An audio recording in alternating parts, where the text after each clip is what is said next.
Hello दोस्तों, आप सभी का हमारे YouTube चैनल बेसिक शिक्षा में स्वागत है। मैं नीरज कुमार आप सभी का स्वागत करता हूं। दोस्तों, आज हम लोग पढ़ने वाले हैं भारतीय संविधान। आइए दोस्तों, शुरू करते हैं भारतीय संविधान। संविधान को पढ़ने से पहले हम लोग इसके इतिहास के बारे में पढ़ेंगे। कब से संविधान की नींव भारत में पड़ी। आइए दोस्तों, शुरू करते हैं। भारतीय संविधान के विकास का संक्षिप्त इतिहास। तो दोस्तों, इतिहास के जानने से पहले हमको पढ़ना होगा प्लासी की लड़ाई। अगर दोस्तों आप लोग प्लासी की लड़ाई और बक्सर की लड़ाई नहीं पढ़ेंगे या नहीं पढ़े होंगे, तब इसका इतिहास के बारे में आप लोगों को समझ में नहीं आएगा। तो भारत में जब प्लासी की लड़ाई और बक्सर की लड़ाई के बाद अंग्रेजों का भारत में वर्चस्व बढ़ गया और भारत पे वो पूरी तरह से हावी हो गए और राज करने लगे। प्लासी की लड़ाई हुई थी 1757 में लॉर्ड क्लाइव और सिराजुद्दौला के बीच में। और ये दूसरी लड़ाई बक्सर की लड़ाई 1764 में हुई थी। जो अंग्रेज की तरफ से लड़ रहे थे उनका नाम था हेक्टर मुनरो, और जो भारत की तरफ से 3 सेनाओं द्वारा लड़ा जा रहा था, बंगाल के नवाब मीर कासिम और अवध के नवाब सिराजुद्दौला और उस टाइम दिल्ली के नवाब थे शाह आलम द्वितीय। तो इन 3 सेनाओं को हेक्टर मुनरो द्वारा हराया जाता है और उससे पहले लॉर्ड क्लाइव ने सिराजुद्दौला को हरा दिया था। तो इन 2 लड़ाइयों के बाद दोनों लड़ाइयां अंग्रेजों द्वारा जीती जाती हैं। उसके बाद से पूरी तरह से भारत में अंग्रेज हावी हो जाते हैं। सबसे ज्यादा महत्वपूर्ण लड़ाई होती है बक्सर की लड़ाई। अगर पूछा जाए क्वेश्चन में दोनों लड़ाइयों में सबसे ज्यादा महत्वपूर्ण लड़ाई कौन सी थी, तो बक्सर की लड़ाई थी। उसी लड़ाई से ही अंग्रेज भारत पर शासन करना प्रारंभ कर देते हैं और अंग्रेजों द्वारा जब शासन भारत में प्रारंभ कर दिया जाता है तो वो समय समय पर एक्ट लाते हैं, एक प्रकार का नियम बनाते हैं देश की शासन व्यवस्था को चलाने के लिए, तो उसे एक्ट कहते हैं। तो जो समय समय पर एक्ट लाया गया था अंग्रेजों द्वारा, उन्हीं को कहते हैं संविधान का विकास की प्रक्रिया। ठीक है, तो दोस्तों उसी में पढ़ेंगे हम लोग। सबसे पहले जो एक्ट लाया गया 1773 का रेगुलेटिंग एक्ट, उसको हम लोग आज पढ़ेंगे अच्छे से। आइए देखते हैं पहला रेगुलेटिंग एक्ट क्या था। भारत में ईस्ट इंडिया कंपनी के कार्यों को नियमित और नियंत्रित करने की दिशा में ब्रिटिश सरकार द्वारा उठाया गया यह पहला कदम था। कहने का मतलब है कि जब भारत में अंग्रेजों द्वारा शासन किया जा रहा था, तब 1773 में पहली बार रेगुलेटिंग एक्ट लाया गया, जिसमें भारत में ईस्ट इंडिया कंपनी के कार्यों को नियमित और नियंत्रित करने की दिशा में ब्रिटिश सरकार द्वारा उठाया गया यह पहला कदम था। उसके बाद देखते हैं दोस्तों, इसके माध्यम से पहली बार कंपनी के प्रशासनिक और राजनीतिक कार्यों को मान्यता मिली थी। कहने का मतलब कि अभी तक जो अंग्रेज थे वो भारत के राजा और नवाबों के अधीन काम करते थे, और अब जब ये स्वतंत्र हो गए थे तो वो अपना प्रशासनिक और राजनीतिक कार्य पूरे देश में फैलाने लगे। ठीक है, वो अपने हिसाब से काम करने लगे थे। उसके बाद पढ़ेंगे हम लोग, इसके द्वारा केंद्रीय प्रशासन की नींव रखी गई। केंद्रीय प्रशासन की नींव रखी गई जो भारत की व्यवस्था को चलाए अंग्रेजों द्वारा। आइए दोस्तों शुरू करते हैं इसकी विशेषता को।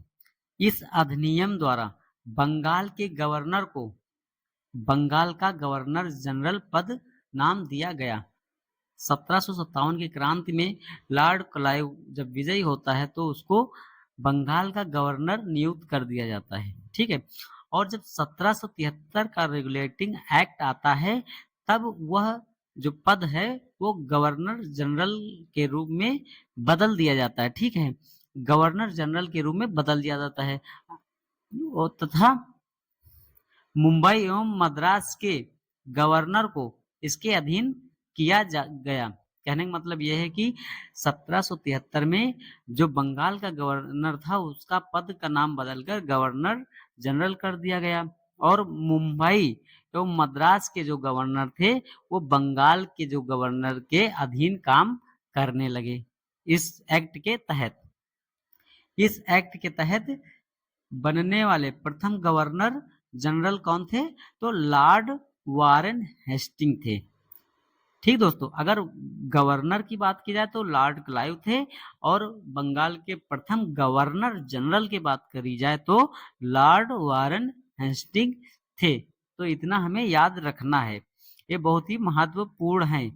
ये गवर्नर जनरल वाइस राय आगे वाले वीडियो में हम लोग अच्छे से पढ़ेंगे, तभी ये हमें समझ में आएगा। इसके बाद हम लोग पढ़ेंगे इस एक्ट के अंतर्गत कलकत्ता प्रेसिडेंसी में एक ऐसी सरकार स्थापित की गई जिसमें गवर्नर जनरल उसकी परिषद के 4 सदस्य थे, मतलब कि एक गवर्नर जनरल था और उसी परिषद के 4 सदस्य थे। ठीक है दोस्तों, अब उसके आगे पढ़ेंगे हम लोग। इस अधिनियम के अंतर्गत कलकत्ता में इस अधिनियम के अंतर्गत कलकत्ता में 1774 ईस्वी में एक उच्चतम न्यायालय की स्थापना की गई। इसमें मुख्य न्यायाधीश कौन थे? एलिजा इम्फे थे। कौन थे दोस्तों? एलिजा इम्फे थे। बहुत ही महत्वपूर्ण है। इस अधिनियम के तहत कलकत्ता में एक उच्चतम न्यायालय की स्थापना की गई। कब की गई दोस्तों? 1774 में की गई, और इसके मुख्य न्यायाधीश कौन थे? तो एलिजा एम्फे थे। ठीक है दोस्तों, और इसमें 3 अन्य न्यायाधीश भी थे। अगर क्वेश्चन आ जाए कि 1774 में उच्चतम न्यायालय की जो स्थापना की गई थी उसमें मुख्य न्यायाधीश के साथ कितने अन्य न्यायाधीश थे, तो दोस्तों हमें याद रखना है कितने थे? तो 3 अन्य न्यायाधीश थे। आइए दोस्तों देखते हैं आगे। इसके तहत कंपनी के कर्मचारियों को निजी व्यापार करने और भारतीय लोगों से उपहार व रिश्वत लेना प्रतिबंधित कर दिया गया। इस एक्ट के तहत जो कर्मचारी थे कंपनी के, उनको भारतीयों से उपहार लेना व उनसे रिश्वत लेना प्रतिबंधित कर दिया गया। ये हमें याद रखना है दोस्तों। और इसके आगे पढ़ेंगे। इस अधिनियम के तहत ब्रिटिश सरकार को बोर्ड ऑफ डायरेक्टर्स के माध्यम से कंपनी पर नियंत्रण सशक्त हो गया। इसे भारत में इसके राजस्व, नागरिक और सैन्य मामलों की जानकारी ब्रिटिश सरकार को देना आवश्यक कर दिया गया। अर्थात इसका मतलब यह है कि एक बोर्ड ऑफ डायरेक्टर्स को नियंत्रित किया गया, मतलब कि इस अधिनियम द्वारा ब्रिटिश सरकार को बोर्ड ऑफ डायरेक्टर्स बनाया गया, जो यहाँ भारत में हो रहे सैन्य मामले और जो कंपनी में कार्य किए जा रहे और भी बहुत सी जानकारियां ब्रिटिश सरकार को देती थी ये बोर्ड ऑफ डायरेक्टर्स। तो हम लोगों ने इसमें आज भारत के संविधान के इतिहास में पढ़ा कि कब भारत के संविधान के इतिहास की शुरुआत हुई थी और इसकी विशेषता क्या थी। आगे हम लोग इसके और भी एक्ट पढ़ेंगे। आशा करता हूँ आप लोगों को ये वीडियो अच्छे से समझ में आया होगा। धन्यवाद दोस्तों।